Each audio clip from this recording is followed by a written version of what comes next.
तात्या टोपे ने की लक्ष्मीबाई की सहायता। जिस समय महारानी लक्ष्मीबाई को अंग्रेजी सेना से युद्ध करने का निश्चय करना पड़ा, उस समय उन्होंने राव साहब पेशवा को एक पत्र लिखकर यह निवेदन किया था कि इस संकट के समय आप हमारी कुछ सहायता कीजिए। राव साहब ने अपने सेनापति तात्या टोपे को झांसी जाकर महारानी की सहायता करने के लिए आज्ञा दी। तात्या टोपे अपने साथ 20,000 सेना लेकर कालपी से रवाना हुए और जिस समय अंग्रेजी सेना और झांसी की सेना का खूब घनघोर युद्ध हो रहा था, ठीक उसी समय वे झांसी के पास आ पहुंचे। जब यह समाचार रोज साहब ने सुना, तब वे बहुत चिंतित हो गए और सोचने लगे कि अब क्या करना चाहिए। अंग्रेजी सेना बहुत ज्यादा नहीं थी, जो कुछ थी वह सब किले को घेरने, उस पर धावा करने और रास्तों की नाकाबंदी करने के लिए नियुक्त की गई थी। रोज साहब को यही डर था कि यदि यह सेना वहां से हटाई जाएगी तो किला हाथ से जाता रहेगा। इतना ही नहीं, बाहर की सहायता पाकर महारानी की सेना हम लोगों में से एक को भी जिंदा नहीं छोड़ेगी। ऐसी स्थिति में विजय प्राप्त करना बहुत कठिन काम था, परंतु रोज साहब युद्ध विद्या में बहुत कुशल थे। उन्होंने युक्ति पूर्वक अपनी सेना का प्रबंध करके दोनों शत्रुओं का एक साथ सामना किया और अंत में जीत हासिल की। सर ह्यूरोज ने 31 तारीख को रात के समय पहली ब्रिगेड के कुछ वीर सिपाहियों को गुप्त तरीके से कालपी के रास्ते पर भेज दिया और 24 पाउंड की 2 तोपें ओरछा की सड़क पर लगा दी। शहर के अंदर से लोगों का आना जाना बिल्कुल बंद कर दिया गया और रात भर किले पर तोपें चलती रहीं, जिससे लोगों को यह पता ना चल सका कि अंग्रेजी सेना कमजोर हो गई है।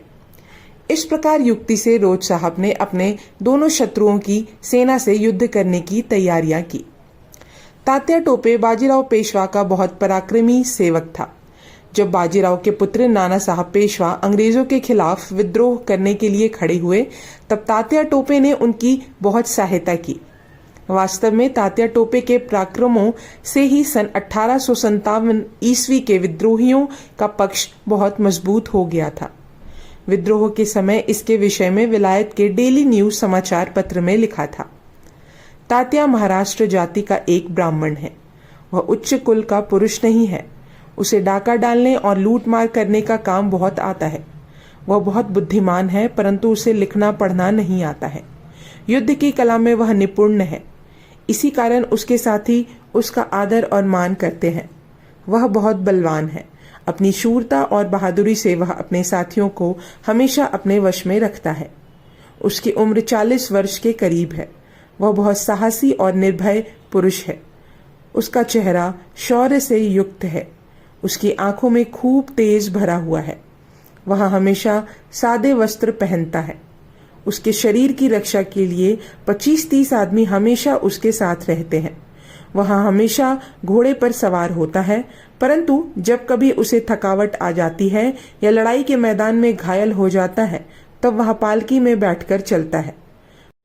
वह खुद को नाना साहब पेशवा का प्रतिनिधि बताता है। लगभग सारे अंग्रेज अधिकारी और उनके अनुयायी तात्या टोपे को आदर की दृष्टि से नहीं देखते थे। 1 अप्रैल को सुबह से ही अंग्रेजों का तात्या टोपे से युद्ध आरंभ हो गया। युद्ध आरंभ होते ही पेशवा की सेना का एक भाग झांसी के किले के लोगों की सहायता के लिए तेजी से आगे बढ़ता चला गया, परंतु जैसे ही वह अंग्रेजों के निशाने के अंदर आया, वैसे ही उस पर दाहिने ओर से कप्तान लाइटफुट के रिसाले और कप्तान प्रोटीजन की पलटन ने और बाईं ओर से रोज साहब की तोपों ने आक्रमण किया। इस भयानक आक्रमण से जब पेशवा की सेना घबराकर इधर उधर भागने लगी, तब तात्या टोपे के तोपें अंग्रेजी सेना पर धड़ाधड़ गोले बरसाने लगी। पेशवा की सेना कुछ समय तक तो धैर्य से लड़ाई के मैदान में अड़ी रही, परंतु जब दोनों ओर से उस पर अंग्रेज रिसाला, पलटन और तोपों का आक्रमण होने लगा, तब उसने शत्रु को पीठ दिखा दी। इस पराजित सेना के पीछे 2 मील पर बेतवा नदी के किनारे जंगल में तात्या की सेना छिपी हुई थी। सर ह्यूरोज को यह समाचार किसी भेदिया द्वारा पता चला, तो उन्होंने तुरंत कप्तान लाइटफुट को ईगल टूप की 4 तोपें और फील्ड बैटरी देकर उधर भेज दिया। अंग्रेजी सेना को अपनी ओर आते देखकर तात्या टोपे की सेना ने जंगल में आग लगा दी। जंगल में आग लगा देने पर भी अंग्रेजी सेना बेतवा नदी के किनारे तक चली गई। उस समय दोनों सेनाओं में भयानक युद्ध होने लगा। दोनों ओर की तोपों से लाल लाल गोले बरसने लगे, परंतु अंग्रेजी सेना सुरक्षित स्थान पर थी, इसलिए दूसरे दल की तोपों से उनको कुछ हानि नहीं हुई। अंग्रेज घुड़सवारों ने बहुत हिम्मत के साथ नदी पार कर तात्या की सेना पर हमला किया। तात्या की सेना इनके सामने ठहर नहीं सकी और अपनी बड़ी बड़ी तोपें छोड़कर भाग खड़ी हुई। वे तोपें बहुत भारी थी, उनके पहिए नदी के रेत में घुस गए थे। इस कारण वे लोग भागते समय इन तोपों को अपने साथ नहीं ले जा सके। ये सारी तोपें और उनका गोला बारूद सेना के हाथ में आ गया। इतना ही नहीं, अंग्रेजी सेना ने तात्या की सेना का 16 मील तक पीछा किया और सारा सामान छीन लिया। तात्पर्य यह है कि झांसी के दुर्भाग्य या पेशवा की सेना के व्यर्थ घमंड से तात्या टोपे की हार हुई और इस युद्ध में उसके 15,000 आदमी मारे गए। रोज साहब की सेना को इस विजय प्राप्ति से बहुत खुशी हुई। शत्रुओं का सारा सामान अचानक हाथ में आने से अंग्रेजी सेना में एक प्रकार की नई हिम्मत आ गई। इधर झांसी की सेना 8-10 दिन लगातार युद्ध करते रहने के कारण थक गई थी। उसको तात्या टोपे से सहायता पाने की जो आशा थी वह भी खत्म हो गई थी, किंतु इससे अंग्रेजी सेना को जो लाभ हुआ वह झांसी की सेना के लिए अच्छा न था। इस प्रकार निराश होकर झांसी की सेना किले के अंदर हाहाकार मचाने लगी। जिन शूर और प्रतापी टोपे ने अनेक युद्धों में विजय पाई थी, वही इस समय भाग्यवश हार कर कालपी भाग गए। सर ह्यूरोज ने तात्या टोपे को इस तरह भगाकर झांसी का किला लेने का दृढ़ संकल्प किया। 23 मार्च से लेकर 3 अप्रैल तक अंग्रेजी सेना किले को घेर कर लड़ती रही, परंतु महारानी लक्ष्मीबाई के अतुल धैर्य और दृढ़ निश्चय से अभी तक किले में प्रवेश नहीं कर सकी थी। यह हालत देखकर रोज साहब ने बहुत चतुरता पूर्वक अपनी सेना को 3 भागों में बांटकर मजबूती के साथ झांसी के किले पर धावा करने के लिए जो सेना भेजी थी, उसके सेनापति मेजर गाल साहब थे। दाहिनी ओर की सेना के सेनापति कर्नल लेडल, कप्तान रिबन्स और ब्रिगेडियर स्टॉटआउट थे। बाईं ओर से धावा करने वाली सेना के मुख्य सेना नायक कर्नल लोथ और मेजर स्टोर्टट थे। यह सारी सेना गुप्त तरीके से तैयार करके तीसरे पहर में निश्चित समय पर अपनी जगह पर जा डटी। पहले भाग की सेना ने सीढ़ी लगाकर किले के अंदर प्रवेश करने की कोशिश की और दूसरी भाग की सेना ने तलवार और बंदूक लेकर शत्रुओं से सामना की लड़ाई कर शहर के अंदर जाने की कोशिश की। किले के पहरेदारों को जब पता चला कि अंग्रेजी सेना लड़ने को चली आ रही है, तब उन्होंने भय सूचक बाजे बजाकर अंदर की सेना को सचेत कर दिया। इस समय किले में रहने वालों की हालत किसी भी तरह संतोषजनक नहीं थी। लगातार 11 दिन तक किले पर तोप के गोले बरसते रहे। इस कारण किले की दीवार का बहुत सारा भाग कमजोर हो गया था और बहुत सारे शूरवीर मारे जा चुके थे। तात्या टोपे की पराजय सुनकर सब लोग निराश हो गए थे। वे लोग यह सोचने लगे थे कि पेशवा की शक्तिशाली सेना को जिन लोगों ने पराजित किया है, वे साधारण मनुष्य नहीं है। उनके साथ हम लोग कब तक लड़ सकेंगे? इस तरह महारानी लक्ष्मीबाई की सेना में उदासीनता और निराशा छा गई थी। ऐसी हालत में भी उन्होंने अपना धैर्य और निश्चय का त्याग नहीं किया और अपनी सेना के सारे अधिकारियों, सरदारों और सिपाहियों को इकट्ठा करके कहा, आज तक आप लोगों ने जिन जिन लड़ाइयों में विजय प्राप्त की है, वह किसी पेशवा की सहायता के सहारे नहीं प्राप्त की, बल्कि आप अपने ही बल और पराक्रम से हमेशा विजयी हुए हैं। जिस प्रकार आज तक आप लोगों ने अपना स्वाभिमान, धैर्य और शूरता प्रकट करके अपना नाम प्रसिद्ध किया है, उसी प्रकार अब भी आपको हिम्मत से युद्ध करना चाहिए। झांसी की रक्षा आप लोगों के हाथ में ही है। इस तरह लोगों को प्रोत्साहित और उत्तेजित करके महारानी ने अपने मुख्य मुख्य सरदारों को सोने की खड़ग और कपड़े, आभूषण आदि पुरस्कार में दिए। इससे झांसी के शूर बुंदेलों, मराठों और मुसलमानों में युद्ध करने का साहस फिर पैदा हो गया। झांसी के प्रसिद्ध गोलंदाज गुलाम गोसा खान ने तोपखाने का अच्छा प्रबंध करके पहले की तरह अंग्रेजी सेना पर गोला बरसाना शुरू किया। कुंवर खुदा बख्श ने अंग्रेजी सेना से युद्ध आरंभ कर दिया। महारानी लक्ष्मीबाई किले की रक्षा के लिए खुद मेहनत कर रही थी। उस रात को बहुत भयानक लड़ाई हुई। अंग्रेज गोलंदाज गोले चलाने से कमाल करते थे।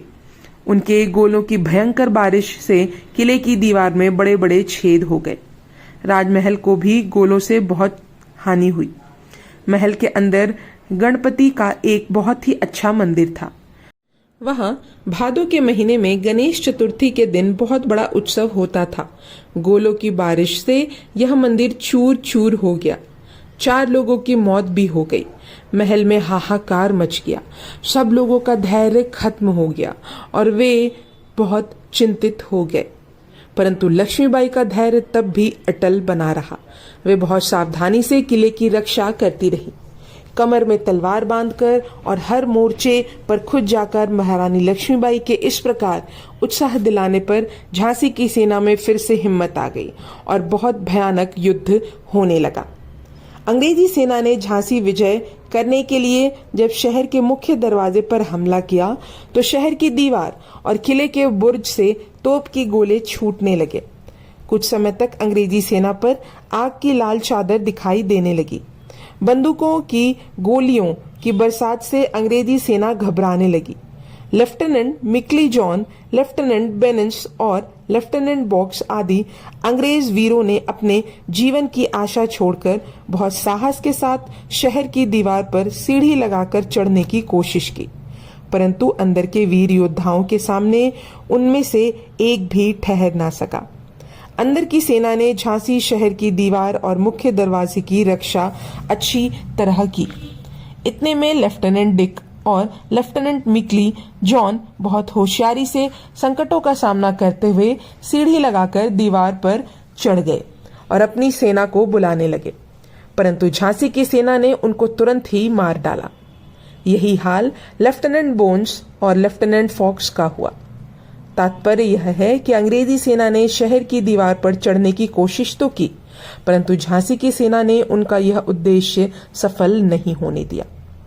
इस लड़ाई का जो वर्णन डॉक्टर लो ने किया है उसमें झांसी की सेना की वीरता अच्छी तरह प्रकट होती है। उन्होंने लिखा है कि दक्षिण की ओर जब लेफ्टिनेंट डिक के अधीन सेना हार गई तब लेफ्टिनेंट बोकमेन ने महारानी लक्ष्मीबाई की सेना में घुसकर उनकी शक्ति के नाश करने की कोशिश की। ब्रिगेडियर स्टूटर्ट और कर्नल लोथ ने अपनी 25वीं और 95वीं पैदल पलटन की सहायता से झांसी शहर का ओरछा दरवाजा अपने हाथों में ले लिया। ऐसी स्थिति देखकर शहर की सेना निडर होकर और अपनी जान की बाजी लगाकर अंग्रेजी सेना को काट काट कर फेंकने लगी, परंतु अंग्रेजी सेना टिड्डी दल की तरह घुसती रही। दक्षिण की ओर से सेना की जीत का समाचार जब दाहिनी ओर वालों को मिला तब वे भी फिर से हिम्मत बांधकर किले की दीवार पर सीढ़ी लगाकर चढ़ने लगे। दीवार की रक्षा के लिए जो बुंदेले लोग नियुक्त किए गए थे उन्होंने अंग्रेजी सेना पर घोर आक्रमण कर उसे बहुत नुकसान पहुंचाया, परंतु दुर्भाग्यवश वे किले की रक्षा अंत तक ना कर सके। थोड़े ही समय में हजारों गोरे शहर की दक्षिण दीवार पर दिखाई देने लगे। इस जीत में दुलाजी बुंदेले से अंग्रेज सरकार को बहुत सहायता मिली। कहते हैं कि इस उपकार के बदले अंग्रेजी सरकार ने उन्हें 2 गांव जागीर में दिए। इस तरह ओरछा दरवाजे को अपने हाथों में लेने के बाद शीघ्र ही सर ह्यूरोज ने झांसी की सेना को वहां से मार भगाया और बुर्ज पर अपना अधिकार कर लिया। यहाँ से उन्होंने शहर के अंदर आगे बढ़कर राजमहल को अपने हाथों में लेने का निश्चय किया।